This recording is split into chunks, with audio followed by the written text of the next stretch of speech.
بھائی اگر آپ اس لیے معافی مانگ رہے ہیں کہ پچھلے معاف اگلے نویں پھر ویکھیں گے، تو اس کا مطلب اللہ تو نہیں نہ جانتا کہ آپ کیا کر رہے ہیں، آپ ڈھونگ رچا رہے ہیں، آپ کے ڈھونگ کو اللہ تو نہیں نہ جانتا۔ میں اگر ڈھونگ کر رہا ہوں اللہ کے سامنے، اللہ نہیں جانتا؟ جو پتا گرنے سے پہلے جانتا ہے یہ کب ٹوٹے گا، جو اس بات کو جانتا ہے کہ اس کے دل میں خیال کیا آئے گا، کہے گا نہیں، اس کے دل میں خیال کیا آئے گا اس کو جانتا ہے۔ انہ علیم بذات الصدور، سینوں کے بھید جانتا ہے، سینوں کے راز جانتا ہے۔ تو بڑے خوش ہوتے ہیں ان باتوں پر، خوش ہونا چاہیے۔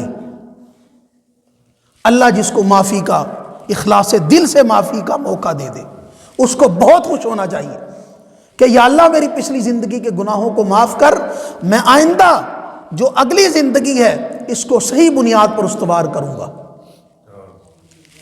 اس کے لیے بڑا خوشی کا موقع ہے۔ لیکن یہ یاد رکھیں، جو یہ فضیلت کی اللہ تبارک و تعالیٰ نے راتیں یا دن عطا کی ہیں، ان میں مغفرت بخشش کے اللہ تبارک و تعالیٰ کی طرف سے اعلانات ہیں، انہی کے اندر ایک بڑی عبرت کی بات بھی ہے۔ اللہ تبارک و تعالیٰ اگر کسی کو، آپ مثال سے سمجھیں ایک قیدی ہے، اس کو سزائے موت ہو گئی ہے، صدر جا رہا ہے، جاتے ہوئے اس کو پتہ ہے کہ اگر میں درخواست دے دوں شاید میں چھوٹ جاؤں، شاید بچ جاؤں، اس کے باوجود بھی درخواست ہی نہیں دیتا، وہ تو بدبخت ہے۔ وہ کیا ہے؟ بدبخت۔ اللہ کہتا معافی مانگو، حل من مستغفرین، ہے کوئی معافی مانگنے والا، میں اس کو معاف کر دوں۔ لیکن ہم ایسے غافل ہیں کہ اللہ تبارک و تعالیٰ صدا لگا رہا ہے اور میں نے اپنی درخواست ہی جمع نہیں کرائی، میں نے اللہ سے کہا نہیں بول کے کہ یا اللہ مجھے معاف کر دے، میں اپنی پچھلی ساری زندگی کے گناہوں کی معافی کا طلبگار ہوں، میں نے معافی مانگی نہیں اللہ سے۔ ایسی غفلت اور سستی چھائی ہوئی ہے کہ بس دنیا کے کاموں میں ایسے جوتا ہوا جیسے بیل جوتا ہوتا ہے، ایسے لگا ہوا ہے۔ تو بھائی کیسے بخشش ہوگی؟ آپ نے تو اللہ تبارک و تعالیٰ کے اتنے بڑے اعلان کو ٹھکرا دیا۔ اب سنیے، حدیث میں آتا ہے جناب رسول اللہ صلی اللہ علیہ وسلم نے ارشاد فرمایا، 6 آدمی ایسے ہیں اللہ اس رات ان کی مغفرت نہیں کرتا۔ کتنے آدمی؟ 6۔ آپ صلی اللہ علیہ وسلم نے ارشاد فرمایا، پہلا وہ شخص جو مشرک ہے، اللہ کے ساتھ شریک ٹھہراتا ہے، وہ جو مرضی کر لے، اس رات بھی اللہ اس کی مغفرت نہیں کرے گا، اس رات میں اس کی بخشش نہیں ہوتی۔ یاد رکھیں، ایک ہوتا ہے مشرک، ایک ہوتا ہے کافر، ان میں فرق ہے۔ کافر سے مراد یہ ہے کہ وہ سرے سے ہی اللہ کے دین کا انکاری ہے، اور مشرک سے مراد یہ ہے کہ مان کر اللہ کے ساتھ شریک ٹھہراتا ہے، اللہ کو مان کر پھر اللہ کے ساتھ کیا ٹھہراتا ہے؟ شریک ٹھہراتا ہے۔ تو جناب رسول اللہ صلی اللہ علیہ وسلم نے ارشاد فرمایا کہ مشرک کی اس رات کوئی مغفرت نہیں۔ نمبر 2، جناب رسول اللہ صلی اللہ علیہ وسلم نے ارشاد فرمایا کہ جو کینہ رکھنے والا ہے،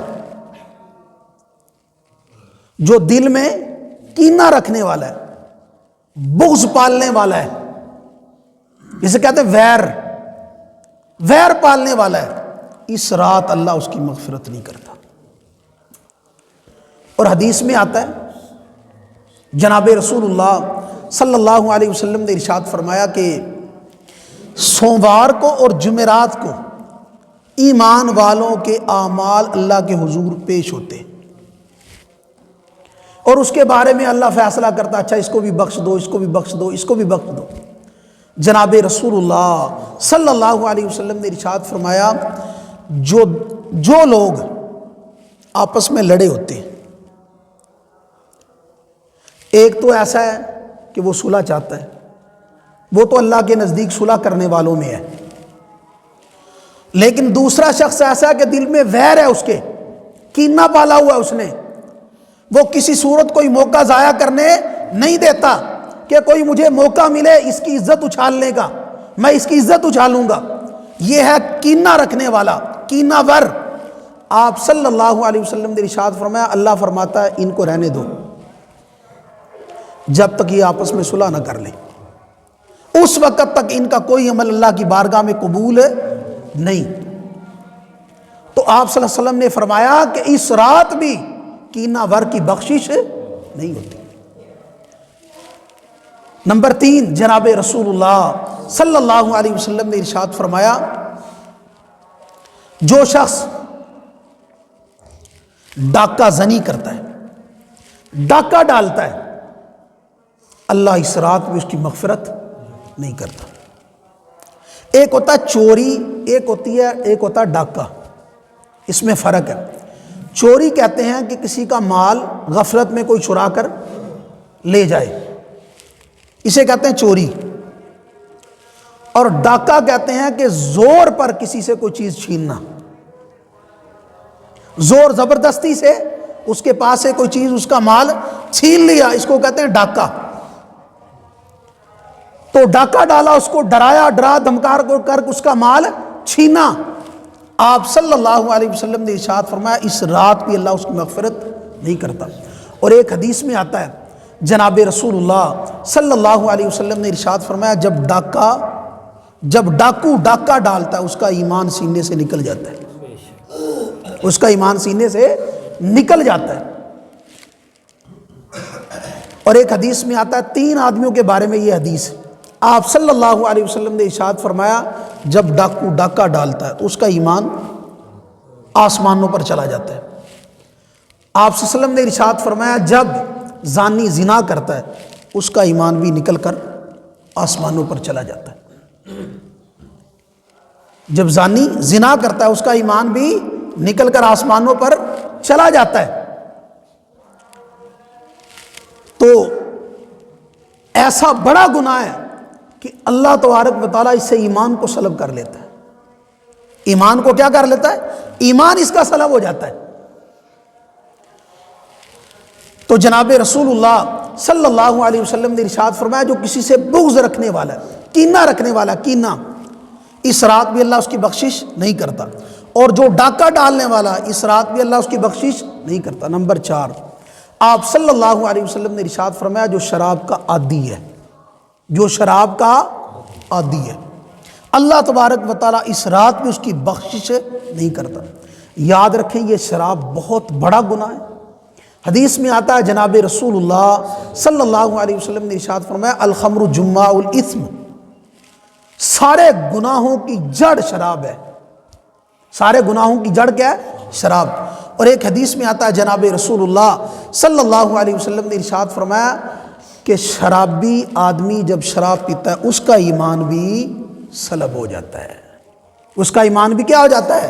سلب ہو جاتا ہے، اس کا ایمان بھی کھینچ لیا جاتا ہے۔ اور شراب، یہ حقیقت یہ ہے کہ یہ ایسا بڑا گناہ ہے کہ معاشرے کے اندر اس سے بڑا گناہ ہے ہی نہیں ہے، یہ سب گناہوں کی جڑ ہے۔ جو شراب پیتا ہے اس کی عقل معاف ہوتی ہے اور وہ سارے وہ کام کرتا ہے جو نہیں کرنے کے ہوتے۔ اس لیے ڈریں اس بات سے کہ جناب رسول اللہ صلی اللہ علیہ وسلم ارشاد فرمایا اس رات بھی شراب کے جو عادی ہے اس کی بخشش اس رات بھی اللہ نہیں کرتا۔ اور جناب رسول اللہ صلی اللہ علیہ وسلم نے ارشاد فرمایا کہ جو والدین کا نافرمان ہے، والدین کا نافرمان، اس رات بھی اللہ اس کی بخشش نہیں کرتا۔ اس گناہ کو بہت چھوٹا گناہ سمجھا جاتا ہے۔ یاد رکھیں والدین کے ذمے بھی کچھ حقوق ہیں اولاد کے، وہ بھی اپنا پورا کریں، لیکن اکثر کوتاہیاں ہوتی اولاد کی طرف سے ہیں۔ تو آپ صلی اللہ علیہ وسلم نے ارشاد فرمایا کہ جو والدین کا کیا ہے؟ نافرمان ہے، اللہ اس رات اس کی بخشش بھی نہیں کرتا۔ اس لیے اگر ہم چاہتے ہیں اللہ تبارک و تعالی ہماری کیا کرے، مغفرت کرے، بخشش کرے، تو اپنے والدین کو راضی کریں، اپنے والدین کو راضی رکھیں۔ آخری بات کہہ کر بات ختم کرتا ہوں۔ ایک کتاب ہے، اس کے اندر بڑا عجیب واقعہ لکھا ہے کہ ایک شخص تھا، اس کی محبت کی شادی تھی، تو اس نے جو اس کی بیوی آئی چند دن تو اس نے والدہ کی خدمت کی، اس کے بعد وہ تھک گئی۔ اس کی والدہ کو مرگی کا دورہ پڑتا تھا، تو اس نے چند دنوں کے بعد جواب دے دیا کہ بھائی یا تیری ماں رہے گی اس گھر میں یا میں رہوں گا۔ وہ تھا عاشق پھر کیا ہوتے ہیں، عاشق ہی ہوتے ہیں۔ تو اس نے اپنی والدہ کو ایک دن کہا کہ آؤ اوپر چلتے ہیں چھت پہ نا، وہاں فضا کھلی ہے تو آپ کی طبیعت کیا ہو جائے گی، ٹھیک ہو جائے گی۔ تو ماں ہے، وہ اوپر گئی تو اس خبیث نے اپنی والدہ کو دھکا دیا وہاں سے، اور اس کی والدہ گر کر فوت ہو گئی۔ تو اس نے خود ہی شور مچانا شروع کر دیا، اور میری ماں گر گئی، میری ماں گر گئی، میری ماں مر گئی۔ خیر آئے لوگ، تعزیت وغیرہ کی، کچھ عرصہ گزرا تو اللہ تبارک و تعالی یہ جو والدین ہیں نا، یاد رکھے ان کی فرما برداری کا بدلہ بھی آپ نے دنیا میں لینا ہے، اور ان کی نافرمانی کا بدلہ بھی دنیا میں لینا ہے۔ تو وہ تھوڑے دنوں کے بعد اس کو خود مرگی کا مرض لگ گیا، خود مرگی کا مریض بن گیا۔ اب جو اس کی بیوی تھی، تھوڑے دن تو اس نے خدمت کی، اس کے بعد اس نے کہا بھائی ہمیں معافی دے، اب ہم تیری خدمت کریں گے یا اپنی جان کو سنبھالیں گے۔ اس نے خلا لیا اور لے کر چلی گئی۔ یہ بدبخت اکیلا ہی گھر میں رہ گیا۔ ایک دن ہوش نہیں تھی، مرگی جن کو مرگی کا مرض بنتا آپ نے دیکھے ہوں گے، وہ چڑھا سیڑھیوں کے ذریعے اوپر چڑھا چھت پہ، اور خود ہی نیچے چھلانگ لگا دی۔ اور لوگوں کو پتہ لگ گیا تھا، بعد میں محلے والوں کو کوئی چیز چھپتی نہیں ہے کہ اس ظالم نے خود اپنی ماں کو مارا ہے۔ تو وہ لوگ آئے، انہوں نے دیکھا کہ جہاں سے اس نے اپنی ماں کو گرایا تھا اور جہاں اس کی ماں گری تھی وہیں یہ گرا ہوا ہے آ کر، اور ویسے ہی دنیا کے اندر ہلاک۔ تو دنیا کے اندر بھی ہلاکت اور آخرت میں بھی کیا ہے، ہلاکت۔